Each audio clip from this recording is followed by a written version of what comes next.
Oh my goodness, what a long day. It is 4:43. I just now got home. We just finished up at the barn at 20 after 4, putting all the horses away and checking them out, making sure they were all right. No issues today at all. Obviously, I was a little pissed off that Unbeatable Kent made a break. He was really ornery today. I had told Amy not to put the hood on him. That was my fault. With a hood on his ears and a mini bit in his mouth, who knows, he trots 58. I think it's pretty clear. I was going by the horse when, we were starting to pick up speed, but I was going by him. And then he just lost his footing, probably just got a little anxious. This is all new for him. I think he's one of those horses that just knew. Like at the schoolers, he was kind of flat. He was not flat today. It was game on. But not like he was just sharp the whole way. He wasn't like really pulling. He was just hot and wanting to get at it. So I guess, yes, he was pulling, but not in the sense that he just had this nasty mouth on him. He just wanted to get at that horse, and it's part of learning. And I think, as I said, maybe even just a set of earplugs on him next week, and a mini bed or snake cord on him. I think he's perfectly fine. Man, oh man, he looked good though up until then. Here's a horse that just wears nothing. No boots, no poles. Wears a set of boots behind, but nothing up front. No line poles, head poles, nothing like that. Pretty meat and potatoes put together horse, but he's far from meat and potatoes when it comes to speed. He is fast. So pretty pumped with him today. Obviously, it was a bummer that he made a break. I couldn't help but move him where I did. It's the way it worked out, and it was an equipment thing, but ultimately my fault. So we'll rectify that next week. And you got to believe the only other mishap of the day just rolled off, getting into the last turn. We were really starting to trot, and I think Justin was saying he just asked him to pick it up and keep up, and he just kind of lost him. So we'll go back with Leaf next week also. But amongst those two minor breaks were a lot of really, really, really impressive miles. Procrastinator was absolutely fantastic today. 28-1 in the end, and I know I keep talking about the turnaround, and but I think I always should talk about it. We always should talk about the fact that Procrastinator was an also ran at best his whole life, right? He was just always a horse in the stable. We had him in the Ohio sale in March. We took him out. I really didn't know what... I had mentioned it shortly after there. Maybe we'll train him down, turn him out for the summer, and hopefully he picks things up. Man, he must have been watching the videos, because he took that seriously. He was an easy winner today in 2 minutes, 28 seconds on the end, as you could ask, for a horse that is not used to being on the front end, ever.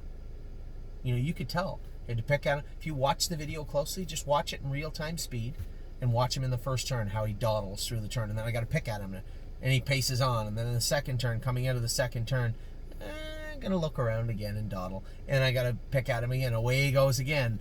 And then when I put him in gear in the last turn, when I really called on him and really asked him for some speed and then just kind of sit the bit in his mouth, he paced home really hard and looked really, really good doing it. An impressive mile from him. Confederate Cruiser looked exceptionally well also. What I was happy with was that he got away fifth. The other day I busted him out of the gate. Today we took him back. Sat fifth, just quiet. Sat. And when I moved him, he went right into attack mode for a full 3/8 of a mile. Last quarter in 28 seconds in the 2-wide path and closing in on the leader. This little guy's got some punch to him, and he looked very, very good. 28 flat on the end of it. Mile and 2, 1 and 4. So great job by the two pacers today. Of Tom. Now, we have some jockeying for position in the barn, right? Isa 10 was always the top of the heap. She's struggling a little bit right now with speed, and Amy had made reference to the track seemed deep, and it will get that way. What Northfield Park needs is a lot of water, and when it's really hot like this, it gets beachy, so it gets really sandy, and they don't grab a hold of the track. Some horses, it doesn't matter at all.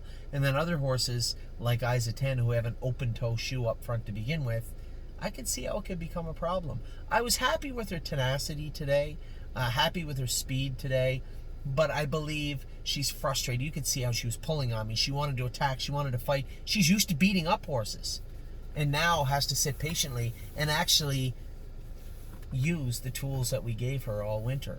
So a little transition, I think, for Isa 10 over the next few weeks. But some of the fillies stepped up and eclipsed her today. And that's not to say that she can't regain that crown status. But she didn't today. She looked like the third or fourth best filly on the farm today, in our stable today.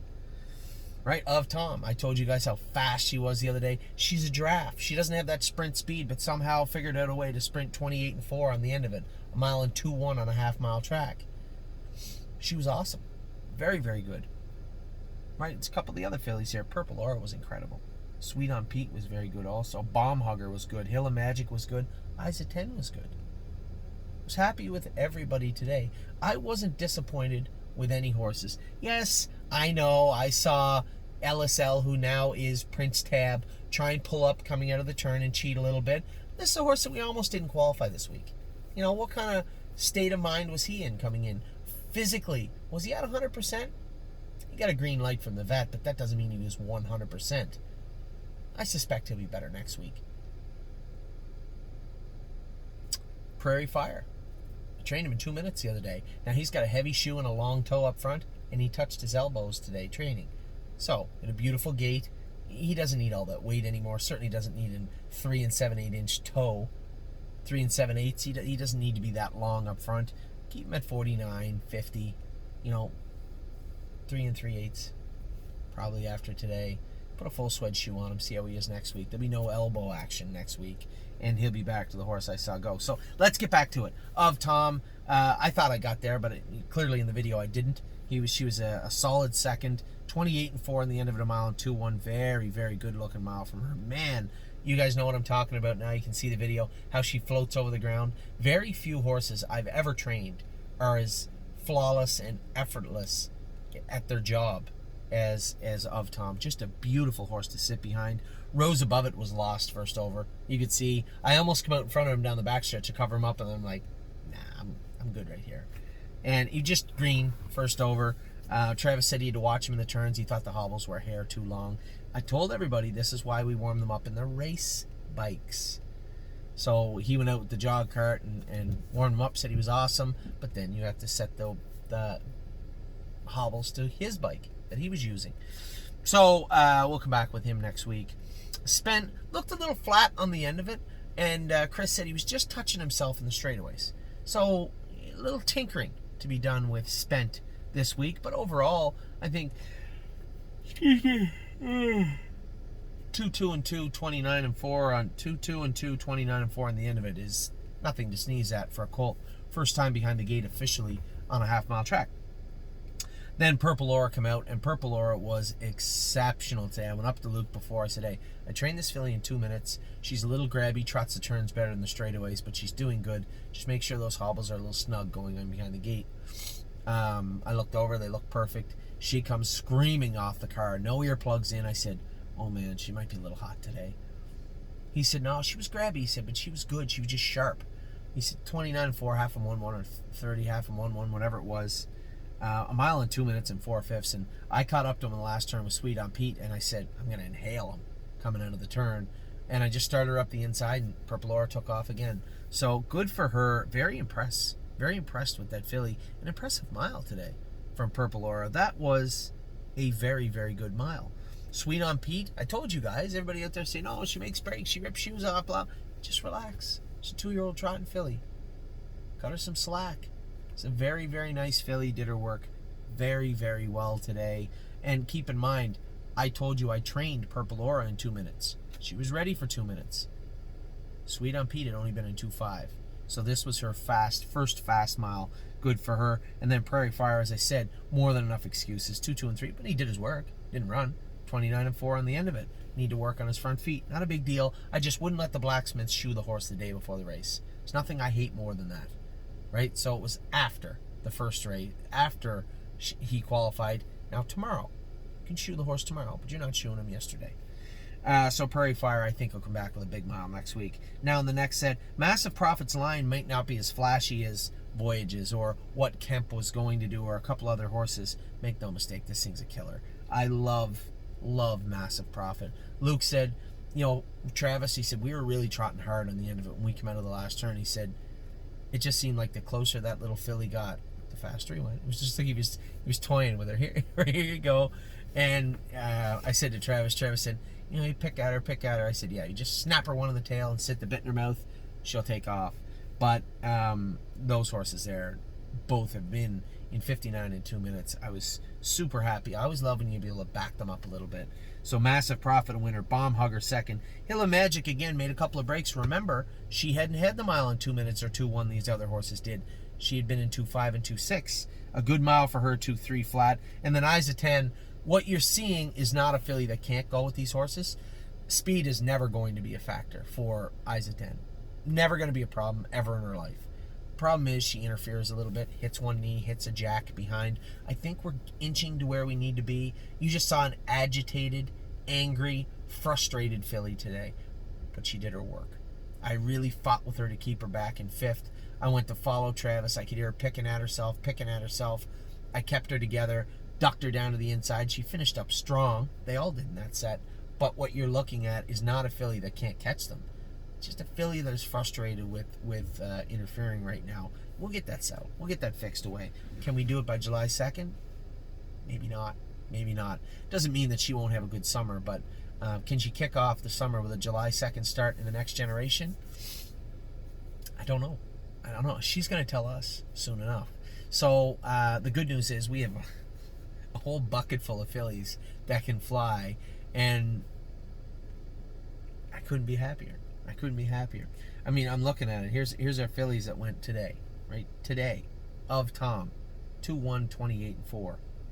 Purple Aura, 2 minutes and 4/5, 29 and 4. Sweet on Pete, 2-1, 29 and 4. Hill of Magic, 2-3, 30 and 2.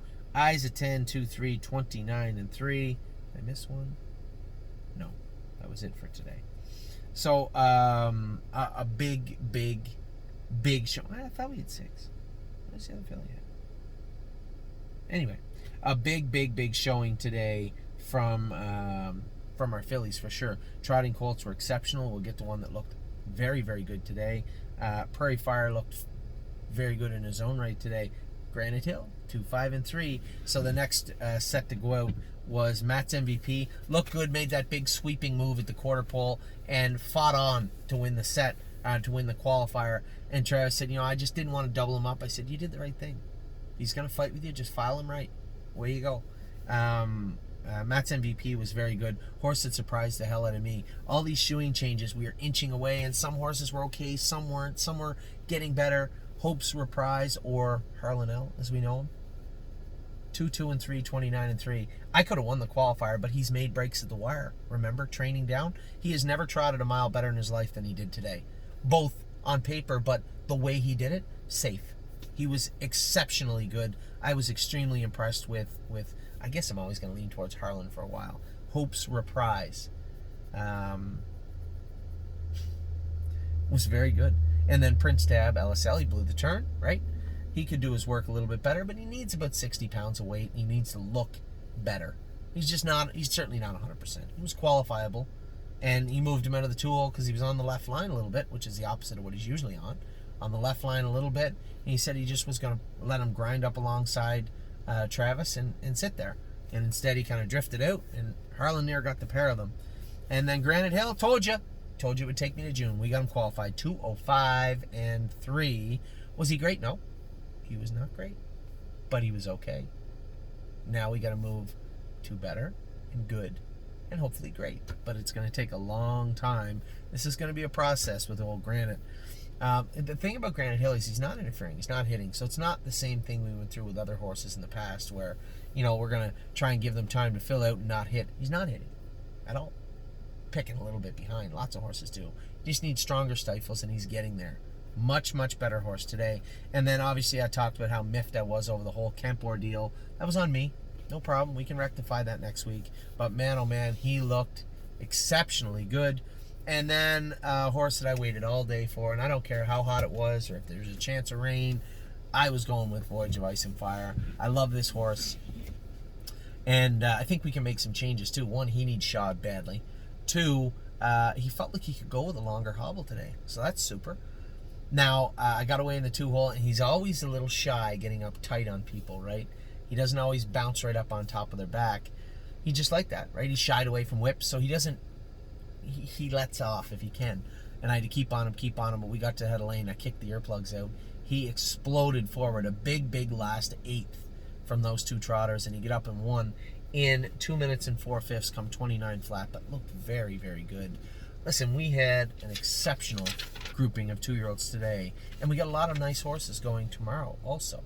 But a lot of people ask me, hey, where's this horse? Where's that horse? If those horses weren't entered for this week, they will be next week. We have no injuries to speak of right now. That's not true. Miss Mildred was a little bit sick today. Johnny said, you know what? It's not a big deal. I want to get her knees done anyway. I want to get her up to the vet. So, not Miss Mildred. Mischievous Rose will not be going tomorrow.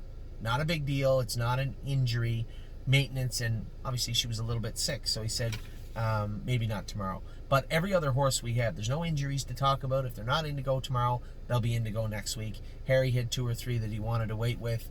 That's not actually accurate. Also, Twinbee Habanero is not going to be in next week. He's going to need 2, 3, 4 weeks. But all the other horses are all ready to go. No other injuries to speak of that I've been told about anyway. So I am super happy about the way everything went today. Excited to watch the horses go tomorrow. We do got some jockeying for positions in the group. Procrastinator looked great, right? He's kind of the front runner now for the next generation if that's the route we're going to go. Although Confederate Cruiser looked great, Procrastinator looked very, very good also. And we haven't seen